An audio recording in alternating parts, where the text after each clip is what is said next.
You hear a lot about law enforcement around the country, and especially in the last 3 years, there's been a lot of changes in legislation, people getting involved. We have everything from defund the police to reimagine the police to let's have the police do no traffic stops, all kinds of different things. So I wanted to talk to someone who is so knowledgeable about so many of those issues. And she comes from an organization that has really been advocating for their state's law enforcement almost since I was a baby. So, wow, that's been a long time. Teresa Taylor, welcome to the program. Thank you so much. It's really a pleasure to be here. So you work for WACOPS. Tell everybody what that stands for. WACOPS is the Washington Council of Police and Sheriffs. We are a trade association. We are the largest organization of our kind in the state of Washington, and our purpose is to advocate for the profession of law enforcement. And, again, you guys have been around since 1962. And I think one of the things that's unique about your association is you have chiefs, sheriffs, you have officers, deputies. You really cover the whole gambit of the profession, and you get involved in so many different things, from legislative sessions to scholarships. And you guys really do it all, don't you? We try to do it all. We're a small office. So I always say, we're a big company with a small office.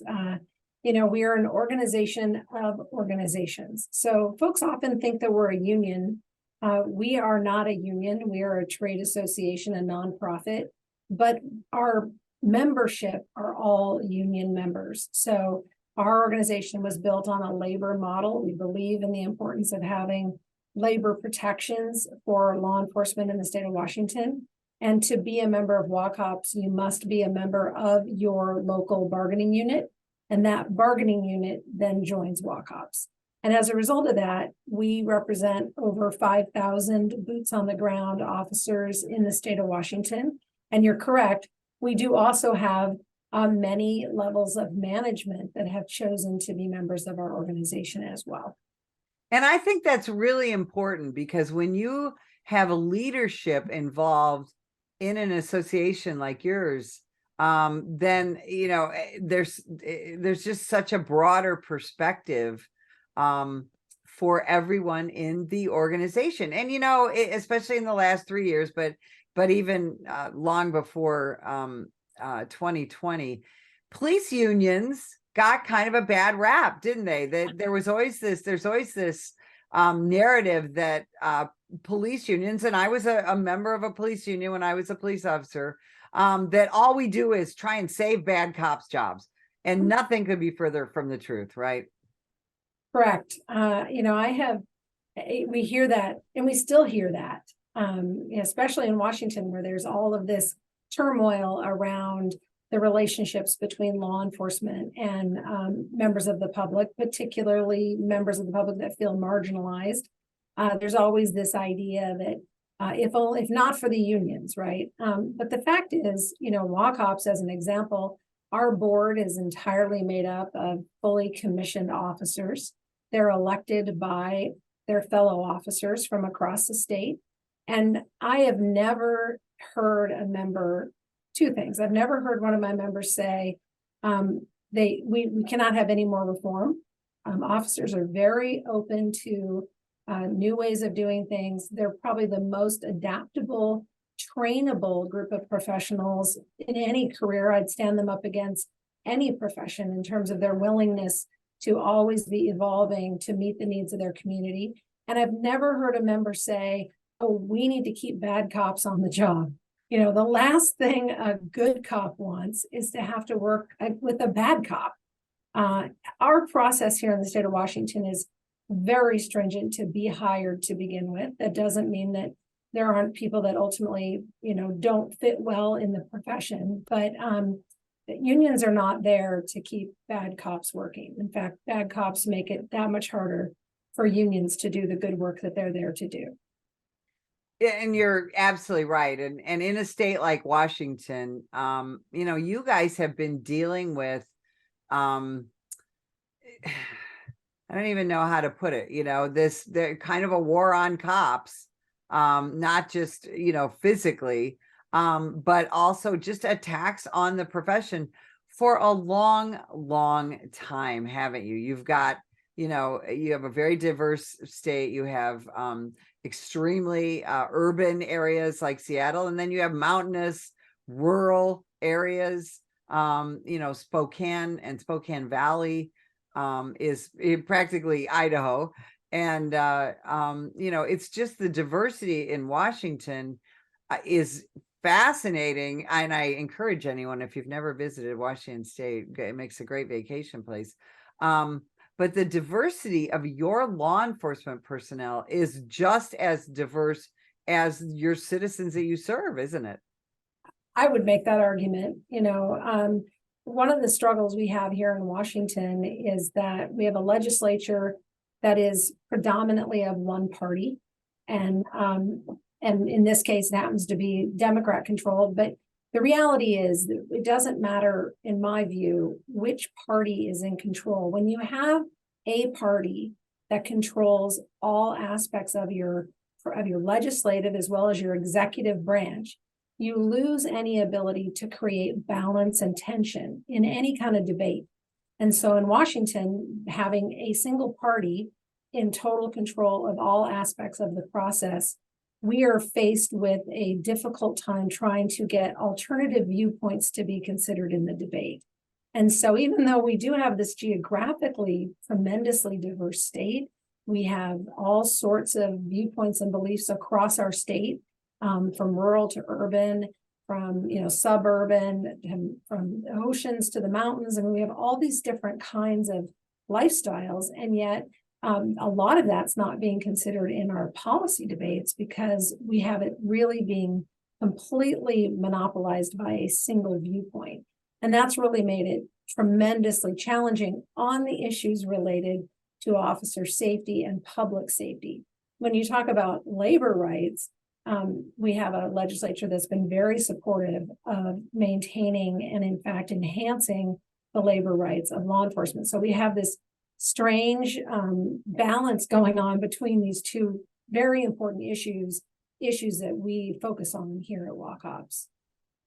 So when we talk about some of the legislative issues that you guys get involved in, famously since the death of George Floyd, there were some pretty sweeping changes that came down in a lot of states, and Washington was one of them. What is WACOPS prioritizing when it comes to legislation right now? Well, high priority for us is anything that would address, alter, in any way impact the job of law enforcement. So when you talk about all those pieces of legislation, 2021 was a watershed session for Washington State as it relates to law enforcement and law enforcement reform. It included the prohibition of most pursuits of potential suspects. It also included the prohibition of several different types of equipment, all sort of listed as having been military. It included a revamping of our Criminal Justice Training Commission, which is a centralized model. It's fairly unique to Washington. It's not the most common way that officers are trained, but we have a centralized training and certifying body. That body also can decertify. And there was a lot of work in 21 done around what types of allegations against an officer would warrant a mandatory decertification investigation. So that's in place. Also in 2021, our state launched a state level Office of Independent Investigation, which is a body that has not yet begun to do investigations, but they will be able to decide in the event of an officer involved shooting or other incident which inflicted bodily harm or death on a member of community, they could decide to step in and become the investigator of that. So those are just some of then on top of that, we had a whole change to how use of force could be, when it could be used, and under what criteria and what counts as a use of force. So we've had a lot of really important fundamental aspects of law enforcement changed in very dramatic ways in a very short amount of time with very little evaluation or study regarding what they wanted to do, what they've since done, and how that has impacted law enforcement's ability to protect the public and themselves. Do you get some good community support around the state when you try to advocate for changes? It's an interesting thing, the voting public. And I want to say this gently, but I guess what I would urge people to remember is that, when you're talking about things at, the local barbecue or your neighbor's house, and you're all, commiserating over what you believe is going on, you have to translate that into voting. And in November, we just had an election here. And not only did the Democrat majority retain power, they actually gained seats in our legislature. So while during the election process, we heard a lot from the public, because we actually heard it from candidates expressing concern about pursuits, for example.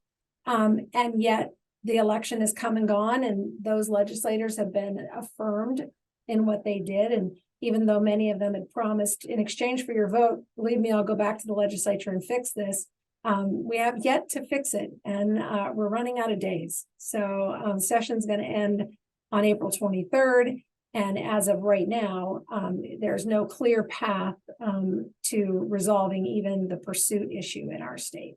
Talk about that pursuit issue, because I don't know if everyone around the country understands that. You guys have arguably probably the most restrictive pursuit policy in the nation. Tell people about that. Yeah, well, you know better than I do sort of what happens nationwide, but I can tell you here in the state of Washington that under our current law, the law that was adopted 2 years ago, an officer must have probable cause that a crime is being or has been committed by someone in the vehicle in order to pursue them should they fail to yield when an officer has indicated a desire for them to pull over. And so if they take off, unless that officer is further along in their investigation, right? And oftentimes this is the beginning of the investigation. You don't necessarily have probable cause. You have reasonable suspicion. But in our state, you have to have probable cause with some exceptions. Under the current law, certain violent offenses you can pursue for whether or not you have probable cause or not, but you have reasonable suspicion. So it has made it basically in our state for the most common things that people think about or are affected by. If you want to steal from an establishment, all you have to do is get in a vehicle and get away. If you can get in a vehicle, then you're probably free, free and clear, because theft or that sort of theft is not pursuable. So just get in the car and go. And that's really disappointing. It's really impacted our retailers because we have organized theft. They'll pull in with multiple cars. They'll go in and swarm the place, steal things, get in cars and take off. But even just regular, one-offs where you have people walking into a store and stealing product and getting into a car. And the interesting thing is oftentimes these cars are being driven, but the car itself is stolen because you can't pursue for a stolen vehicle either. So car theft in our state has gone through the roof. Any one of us may have in our adult life known somebody who knew somebody who had their car stolen. Now it is very common that people know someone, or I know 2 people personally who've had their car stolen. And I don't think I'm unique. So I think that's just an example of how significantly these law changes have emboldened a certain faction of our community to not only now steal cars, but to use the stolen car in their theft ring, because neither the theft nor the stolen car warrant being pursued. And there have been some really drastic consequences to that law, hasn't there? There have been really tragic deaths as a result of it. We had a terrible situation in eastern Washington, so over the Cascade Mountains, in which a driver was driving at a high rate of speed. There was not probable cause to stop for speed. And later on down the road, this driver ended up slamming into a vehicle and killing 2 children in that car. On another sort of unexpected, I guess, connection, we had a landscaping company that had vehicles stolen, equipment stolen. One of the things that it was stolen from them after several of these thefts having occurred was a vehicle. That vehicle was then involved later in running over 2 young girls, killing one of them. And had law enforcement been able to have apprehended that vehicle, that tragedy couldn't have happened. But unfortunately, they couldn't stop the vehicle. And so later, not immediately, but later, that same vehicle was used in this terrible hit and run. So, and those are just a couple of examples. There are many examples. And then there's just the tragedy of, a person, a worker, a person who's trying to live their life, goes out to get in their vehicle to go to work, and their vehicle's gone. This is not, in our state, and our legislature has affirmed this and reaffirmed this, this is not important to them. But I'll tell you, if that's your vehicle and that's your means of getting to work, it's important to you. And not everybody has access to public transit. Our state is not, even for our density, really, Seattle's about the only place where you can have regular, consistent access to public transit. It's not readily available in many communities, most communities. So imagine you're a worker whose boss expects to see you at 8 a.m. and you've got a 30-minute commute, and you step out of your house in just enough time to get in your car and drive on the road, and you don't have a way to get to work. These are genuine tragedies for families, let alone the cost of replacing that vehicle, if it can even be replaced on the family's budget. So, I mean, we've had certainly terrible tragedies in the loss of life, but we've also had enormous hardship for people who have gone out to find their mode of transportation has been removed from their property. And that's the thing. So many of these laws, like the pursuit law, are passed by legislators who only think about one side of the issue. They really don't think about, a single mom in Spokane Valley who needs to take her kids to school and then get to her waitress job so that she can continue to feed those kids. They just think about, the police are bad and we don't want them to be able to pull people over. Why do they need to pull people over anyway? Because they're just going to give them a ticket for no license plate or whatever. They don't necessarily always think things through. And that kind of goes back to what you were talking about.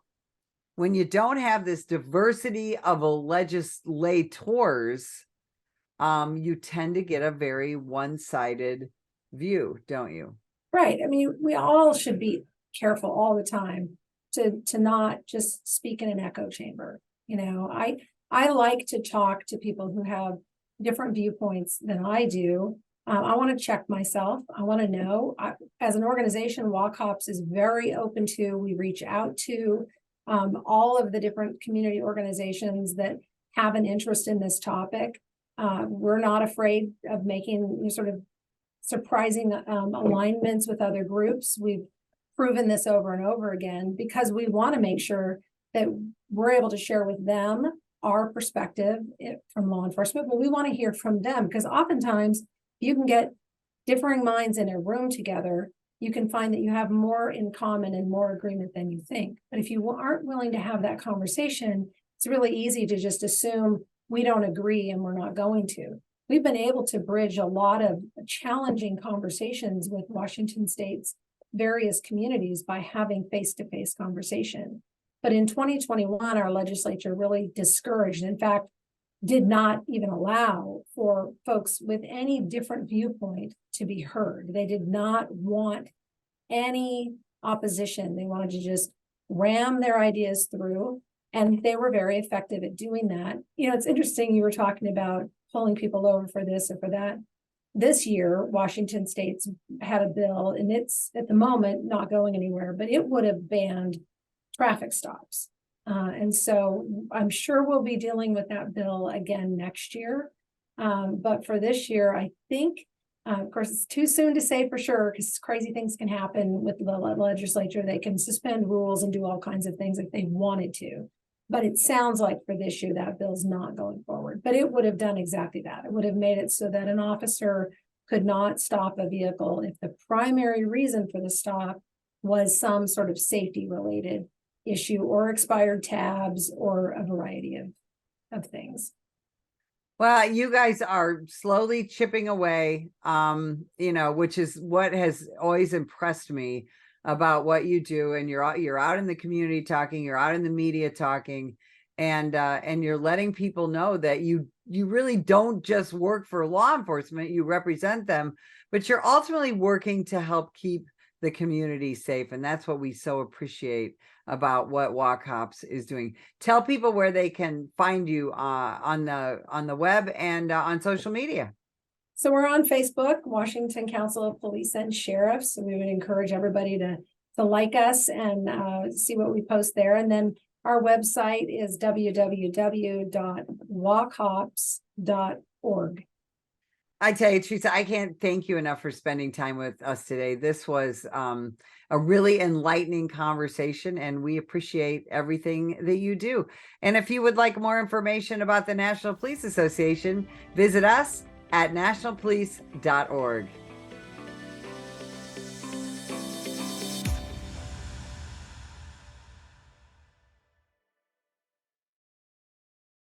Sam, put the gun down! Put the gun down! Last year, law enforcement officers were involved in hundreds of thousands of use of force incidents. A use of force incident is when an officer must use nonverbal tactics to gain control of a dangerous situation. Put the knife on the ground. In many cases, officers have no choice but to use force when a suspect doesn't comply with a lawful order. Use of force is always ugly. No one likes it, especially police officers. Together, we can help de-escalate these dangerous encounters. Help police officers by complying with their lawful orders. Don't attack, attempt to disarm, or flee from an officer. Use of force is an officer's last option. Most incidents can be avoided by not resisting arrest. If you feel you've been wrongfully detained by a police officer, then seek a legal solution after the encounter has been resolved. Let's keep everyone safe. Comply now and complain later.